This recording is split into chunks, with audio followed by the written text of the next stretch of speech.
बिस्मिल्लाहिर्रहमानिर्रहीम। अस्सलाम वालेकुम। आज हम जा रहे हैं जनाब फ़िलिपीन का स्टिकर वीज़ा अप्लाई करने। फ़िलिपीन का स्टिकर वीज़ा अप्लाई करने के लिए सबसे पहले गूगल पे जाएंगे, सर्च बार पे फ़िलिपीन एम्बेसी इन कोरिया। अगर आप कोरिया में हैं तो कोरिया सर्च करेंगे। अगर आप दुबई में हैं तो फ़िलिपीन एम्बेसी इन दुबई सर्च करेंगे। अगर आप पाकिस्तान में हैं तो फ़िलिपीन एम्बेसी इन पाकिस्तान सर्च करेंगे। मैं कोरिया में हूँ तो फ़िलिपीन एम्बेसी इन सियोल आ चुका है, इस पर मैं क्लिक करूँगा। अगर आप दुबई में होंगे तो इधर आपको दुबई ही सर्च करना पड़ेगा। ये इनकी मेन वेबसाइट ओपन हो चुकी है। यहाँ पे आप अपनी अपॉइंटमेंट बुक कर सकते हैं, डाउनलोड फॉर्म कर सकते हैं, डॉक्यूमेंट ट्रैक कर सकते हैं। कोई भी आपको फ़िलिपीन एम्बेसी में मसला है तो आप इधर से सिलेक्ट कर सकते हैं। क्योंकि हम वीज़ा अप्लाई करने जा रहे हैं तो सबसे पहले वीज़ा एप्लीकेशन पे सिलेक्ट करेंगे। ये आ गया जनाब वीज़ा कैटेगरी की, वीज़ा की कैटेगरी आ गई है। नंबर 4 पे आप देख सकते हैं कि 9A जो है टेम्परेरी वीज़ा है, विजिटर वीज़ा। अगर आपको इसके डॉक्यूमेंट के बारे में पता है, इसकी मालूमात के बारे में पता है तो आप फर्स्ट पे क्लिक करें। अगर आपको कुछ नहीं पता कौन कौन सा डॉक्यूमेंट चाहिए, कैसे डॉक्यूमेंट लगाने हैं, तो नंबर 4 पे आप क्लिक करके सारी मालूमात हासिल कर सकते हैं।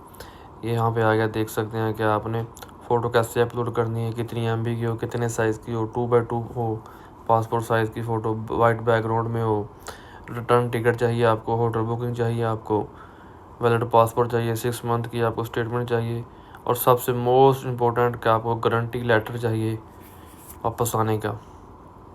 तो ये सबसे ऊपर वाले पे क्लिक करेंगे, वीज़ा एप्लीकेशन प्रोसेस पे क्लिक करेंगे तो यहाँ पे वीज़ा की कैटेगरी बता रहा है कि कौन कौन सी कैटेगरी के वीज़े हैं। जो भी आपको वीज़ा चाहिए वो आप इधर से सेलेक्ट कर सकते हैं। मैं टूरिज़म जो है जा रहा हूँ। अगर आप बिज़नेस पे जा रहे हैं, मेडिकल पे जा रहे हैं या शूटिंग वगैरह के लिए जा रहे हैं तो आप सेलेक्ट कर सकते हैं। तो जो नंबर 2 पे लिंक है उस पर हम क्लिक करेंगे, अपलोड सपोर्टेड डॉक्यूमेंट, जहाँ पे हम क्लिक करेंगे तो आगे हमें फिर दोबारा सेलेक्ट करना होगा। यहाँ पे हमें दोबारा सेलेक्ट करना है 9A2 टूरिज़म वीज़े पे सिलेक्ट करेंगे तो जनाब ये ओपन हो जाएगा विज़िटर वीज़ा का फॉर्म। इसके 18 पेज हैं तो ये ओपन हो चुका है जनाब। इसको आपने अच्छे तरीके से फिल करना है, स्टेप बाय स्टेप। अपनी पर्सनल इन्फॉर्मेशन देनी है, सबसे ऊपर आपने ईमेल देना है, सर नेम देना है, गिव नेम देना है, डेट ऑफ बर्थ देनी है, कंट्री ऑफ बर्थ देनी है। जो भी आपकी पर्सनल इन्फॉर्मेशन है वो आपने इधर फिल करनी है। तो बस ये इजी है, ये आपसे पूछता जाएगा, बस आपने यस नो का आंसर करते जाना है। इस तरह के इसके 18 पेज हैं तो आपने ये 18 के 18 पेज फिल करने हैं और सबमिट कर देना। तो चलते हैं जनाब स्टेप बाय स्टेप। सबसे ऊपर अपना जीमेल देखते हैं, उसके नीचे अपना सर नेम, फिर गिव नेम, फिर कंट्री, फिर डेट ऑफ बर्थ। ये सारी इन्फॉर्मेशन आपके सामने फिल करते हैं। जीमेल के बाद आपने अपना सर नेम लिखना है, इधर सबसे ऊपर सर नेम है, फिर आपने नीचे अपना गिव नेम लिखना है। उसके नीचे आपसे आपका मिडल नेम पूछ रहा है, अगर कोई है तो लिख दें वरना उसको छोड़ दें। उसके नीचे पूछ रहा है कि आप कोई और नाम यूज़ तो नहीं कर रहे, अगर कोई कर रहे हैं तो वो भी बताएं, नहीं है तो नो पे नो लिख दें। जस्ट नो लिख के आगे डेट ऑफ बर्थ फिल करें। यहाँ पे डेट ऑफ बर्थ सबसे पहले आपका महीना पूछ रहा है, फिर आपका डे पूछ रहा है, फिर आपका साल पूछ रहा है। तो ये आपने स्टेप बाय स्टेप फिल करनी है अपने पासपोर्ट पेज से देख के। सबसे पहले महीना है, फिर आपका दिन है, फिर आपका साल। इसके बाद आपसे कंट्री ऑफ बर्थ पूछ रहा है कि आप कहाँ पे पैदा हुए थे। आप पाकिस्तान में पैदा हुए हैं या पुराने मुल्क पैदा हुए हैं, उस कंट्री का नाम लिखें। नीचे आपसे पूछ रहा है कि आप जेंडर क्या आपका, मेल है या फीमेल है, वो सिलेक्ट करें। इसके नीचे आपसे पूछ रहा है कि आप सिंगल है मैरिड हैं, आपका स्टेटस क्या है ना। तो अगर आप मैरिड हैं तो मैरिड सेलेक्ट कर लें, अगर आप सिंगल हैं तो सिंगल सेलेक्ट करके नेक्स्ट पे क्लिक कर देंगे। पेज नंबर 2 पे आपने अपना एड्रेस सही से फिल करना है और आपने अपना फ़ोन नंबर देना है। आपने मुकम्मल एड्रेस लिखना है यहाँ पे। अगर कोरिया में तो कोरिया का एड्रेस लिखें, अगर दुबई में तो दुबई का एड्रेस लिखें, पाकिस्तान में आप तो पाकिस्तान का एड्रेस लिखें। नीचे फ़ोन नंबर दें और नीचे एक दफ़ा फिर आपने ईमेल एड्रेस लिखना अपना, सही से ईमेल लिखना ताकि जो भी वीज़े के बारे में इंफॉर्मेशन है इसी ईमेल पे आनी है। तो ईमेल आपने सही से लिखना। मैं जस्ट रैंडमली लिख रहा हूँ। नेक्स्ट पे क्लिक करेंगे तो पेज नंबर 3 आ गया हमारे सामने। इस पे जनाब पासपोर्ट की इन्फॉर्मेशन आपने फिल करनी है। सबसे ऊपर आपका पासपोर्ट नंबर है, नीचे पासपोर्ट आपका कब इशू हुआ था और पासपोर्ट कब एक्सपायर हो रहा है। ये पासपोर्ट के पहले ही पेज पे सारी इन्फॉर्मेशन है, तो वहाँ से देख के ये सही से फिल करनी है। सबसे ऊपर आपका पासपोर्ट नंबर है, नीचे आप पासपोर्ट डेट है कब इशू हुआ, और उसके नीचे पासपोर्ट एक्सपायरी डेट है कि कब आपका पासपोर्ट एक्सपायर हो रहा है। उसके नीचे पूछ रहा है जी कंट्री, किस कंट्री ने आपका पासपोर्ट इशू किया था, पाकिस्तान ने, अफ़गानिस्तान ने, इंडिया ने, बांग्लादेश, श्रीलंका ने, जो भी कंट्री ने आपका पासपोर्ट इशू किया है वो सिलेक्ट करें। इसके नीचे पूछ रहा है कि आपकी कंट्री कौन सी है, आप पाकिस्तान से हैं या किसी और कंट्री से हैं, वो सिलेक्ट करें। नीचे पूछ रहा है कि आपके पास कोई और कंट्री तो नहीं है इसके अलावा, अगर है तो वो भी लिख दे, वरना नो पे क्लिक कर दे, नो लिख दे। इसके बाद नीचे पूछ रहा है जनाब आप अपना नेशनल आइडेंटिटी कार्ड नंबर लिखें, अगर आप, और एलियन एडिशन कार्ड यानी कि कोरिया में जो एलियन एडिशन कार्ड होता है वो लिखना आपने। दुबई में अगर होंगे तो आप वो पताका कार्ड होगा, इस तरह का कोई कार्ड होगा, वो आपने लिखना है। यहाँ पे आपने अपलोड योर पासपोर्ट पेज पे अपना पासपोर्ट पेज अपलोड करना है। पासपोर्ट की कॉपी जो है वो अपलोड करनी है, मैक्सिमम 10 MB की हो। तो ऐड फाइल पे क्लिक करके यहाँ से आप अपने पासपोर्ट को अपलोड करेंगे PDF फाइल में। ये सारी चीज़ें आपने PDF फाइल में बना के अपलोड करनी है।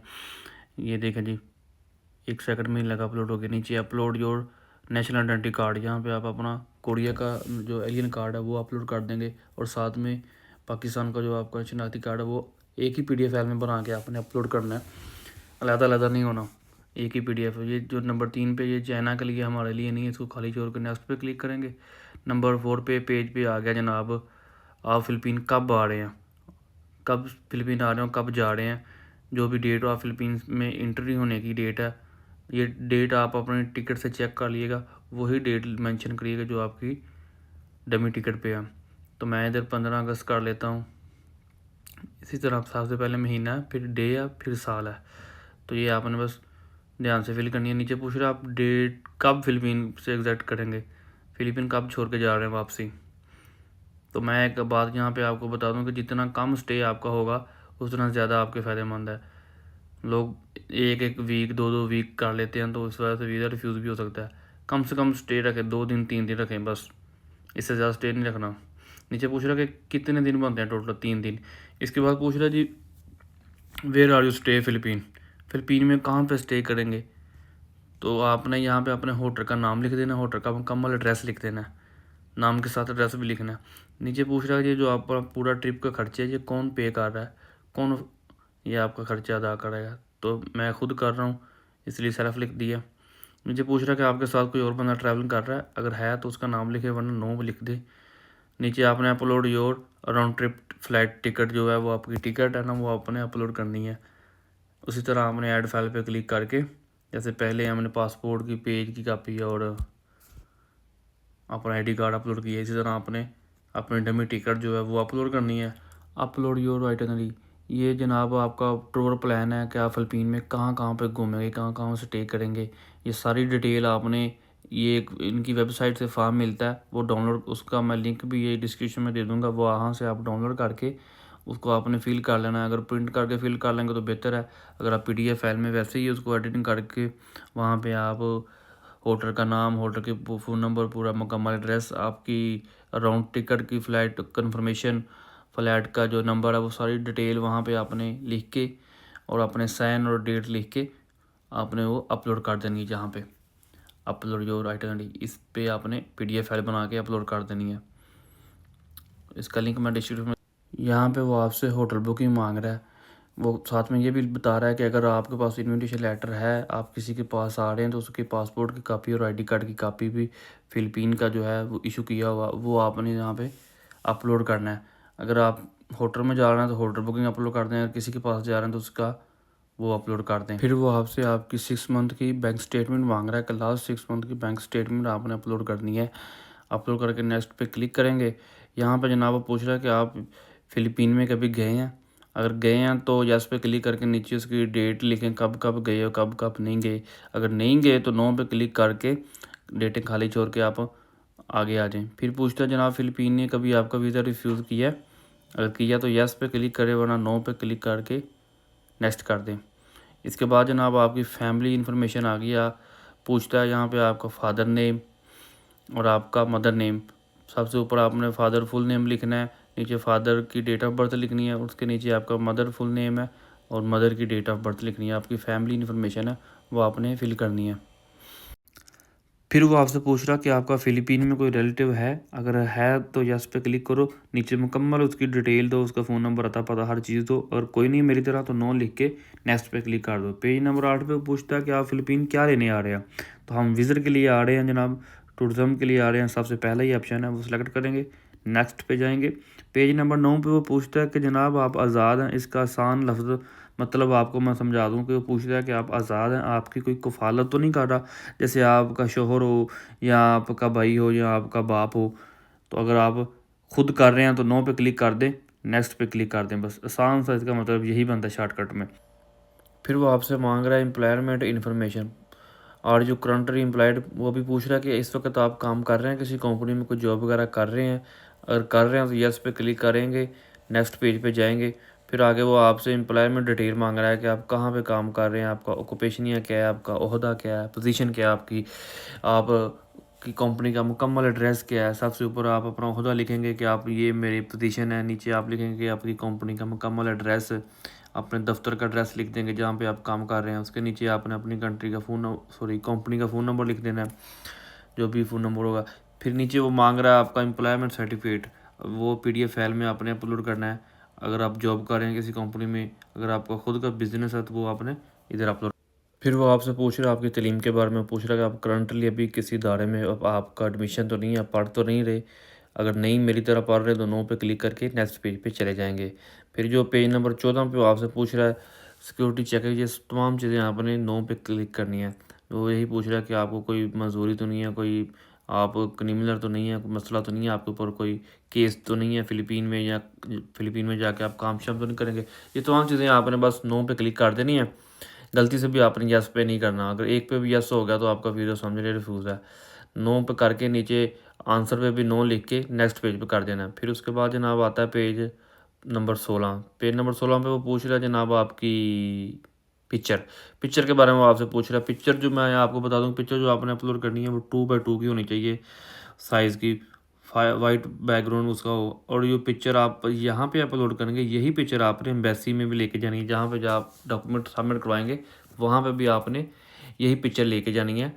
वीज़ा फॉर्म पे आपने यही पिक्चर लगानी है, तो ध्यान से यही पिक्चर आप लगाइए। तो पेज नंबर 17 पे जनाब आ जाता है हमारे गारंटर की इन्फॉर्मेशन, जहाँ पे आप अपने गारंटर की पूरी इन्फॉर्मेशन फिल करनी होती है। सबसे पहले आपने गारंटर का नाम लिखना है, और ये बात मैं बता दूं कि आपके साथ जो गारंटर होगा आपका, वो आपके साथ ट्रैवल नहीं कर सकता। जो भी आपका गारंटर होगा वो आपके साथ ट्रैवल नहीं कर सकता। नीचे आपने रिलेशनशिप लिखना, आपका गारंटर के साथ रिलेशनशिप क्या है। अगर फ्रेंड है फ्रेंड लिख दें, कोई भाई है भाई लिख दें, वालद है या आपका कोई भी रिलेटिव है उसका रिलेशनशिप आप इधर ऐड कर सकते हैं। नीचे आपने उसका एड्रेस लिखना है, मुकम्मल एड्रेस, साउथ कोरिया में वो कहाँ पे रहता है, जो आपकी गारंटी दे रहा है बंदा कि ये बंदा वापस आएगा फ़िलीपीन से, आपकी जिस बंदे ने गारंटी दी है उसका मुकम्मल आप उस एड्रेस लिखें इधर। नीचे आपने उसका फ़ोन नंबर लिखना है।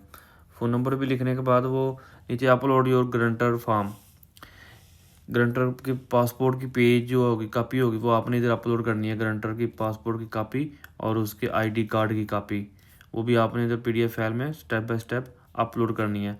सबसे नीचे वो पूछ रहा है जनाब गारंटर लेटर, ये इनकी वेबसाइट से फॉर्म है वो डाउनलोड होगा, मैं इसका लिंक डिस्क्रिप्शन में दे दूँगा, वहाँ से आप डाउनलोड कर सकते हैं। उस फॉर्म को आपने डाउनलोड करके प्रिंट निकाल के मुकम्मल फिल करना है, उसके ऊपर गारंटर की पूरी इन्फॉर्मेशन फिल करनी है, और गारंटर के सिग्नेचर भी आपने लेनी है, उसकी पासपोर्ट की कापी, उसके ID कार्ड की कापी, वो भी आपने अपलोड करनी है ऊपर। और ये एक वेबसाइट फॉर्म मिलेगा लेटर ऑफ गारंटर, इसके ऊपर गारंटर के सिग्नेचर होंगे, पूरी डिटेल लिखी होगी, वो भी आपने इधर अपलोड करना है। इस लिंक से भी आप डाउनलोड कर सकते हैं, लेकिन मैं लिंक डिस्क्रिप्शन में दे दूंगा, वहाँ से भी आप डाउनलोड कर सकते हैं। जनाब और आखिरी पेज है 18 नंबर पेज, लास्ट पेज है। यहाँ पे आपसे एक किस्म का हलफ ले रहा है, आपसे ये पूछ रहा है कि आपने जो इन्फॉर्मेशन फिल की है, जो डॉक्यूमेंट लगाए हैं वो सारे के सारे सही हैं, वो जो आपने डॉक्यूमेंट दी है, इन्फॉर्मेशन दी है वो बिल्कुल ही एक जैसी होगी। आपसे हलफ ले रहा है और कह रहा है कि अगर आपने ये सबमिट की है तो ये ना समझना कि फ़िलिपीन का वीज़ा लग चुका है, वो है ये है, बस कुछ नहीं है। वो आपसे हलफ ले रहा है, अगर एग्री हैं तो आप यस पे क्लिक करें, सबमिट कर दें। दूसरा ये कह रहा है कि अगर हमें किसी और डॉक्यूमेंट की ज़रूरत होगी तो हम आपसे रब्ता कर लेंगे। तो ये जनाब विद इन तकरीबन 3 डेज़ में या 4 दिन में आपको मेल आ जाएगी। सबमिट करेंगे आप तो आपको 10 या 15 दिन का टाइम देगा, लेकिन आपको 2 या 3 दिन में मेल आ जाएगी। फिर वो आपने जितने डॉक्यूमेंट यहाँ पे अपलोड किए हैं यही डॉक्यूमेंट आपने लेके वहाँ जाने होते हैं एम्बेसी में, अपने मतलब का एम्बेसी जो आपके करीब एम्बेसी होगी वहाँ आप लेके जाएंगे। ये देखें, ये बता रहा है कि 5 से 10 वर्किंग डे में आपका ये काम हो जाएगा, लेकिन वो 2 या 3 दिन में आपको मेल कर देते हैं। आपने ये सारे डॉक्यूमेंट लेके वहाँ जाने होते हैं एम्बेसी में, वहाँ जाके सबमिट करने होते हैं। कि वीज़ा फॉर्म होता है, उस वीज़ा फॉर्म को आपने फिल करना है, वहाँ पे अपनी फ़ोटो लगानी है, जो फ़ोटो यहाँ पे अपलोड की थी वही फ़ोटो तो लगानी है, और आप उनको पासपोर्ट जमा कराना है, उनको फ़ीस देनी है। 2 या 3 दिन में आपको वीज़ा मिल जाएगा। अपना बहुत सारा ख्याल रखिएगा। अल्लाह हाफिज़। Thank you so much.